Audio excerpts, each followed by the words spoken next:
Inspiration మీకుంది. ఈ రోజు సమాజం గురించి మీ అభిప్రాయం? స్వాతంత్ర్యం వచ్చి 6 దశాబ్దాలు దాటిపోయింది. నేను కళ్ళతో చూసిన నిజం చెప్తాను. నేను జనాభా లెక్కల కోసం నేను టీచర్గా పనిచేసినప్పుడు నేను వెళ్ళినప్పుడు ఒక లంబాడి తల్లి తండాలోకి వెళ్ళి ఆమె గుడిసెలోకి వెళ్లాల్సి వచ్చింది.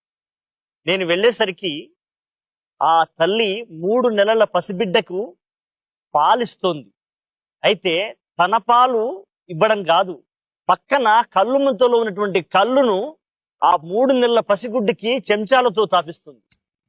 నేను కదిలిపోయి, అంత చిన్న బిడ్డకి కళ్ళు తాపిస్తున్నావు, అది ఆరోగ్యం పాడు కదా, ఇలా ఎలా చేస్తున్నావంటే, నా దగ్గర పాలు లేక కాదన్నా, వాడి కడుపు నిండా పాలిచ్చే పాలు నా గుండెల్లో ఉన్నాయి. కానీ నేను ఇప్పుడు వెళ్ళి రాత్రికి రావాలి, మధ్యలో వాడు లేచి ఏడ్చి ఊపిరి బట్టి చచ్చిపోయినా చూసే దిక్కు లేదు కాబట్టి వాడు నిద్రలో ఉండాలని నేను ఈ కళ్ళు దాపిస్తున్నానన్నా అని ఆ తల్లి.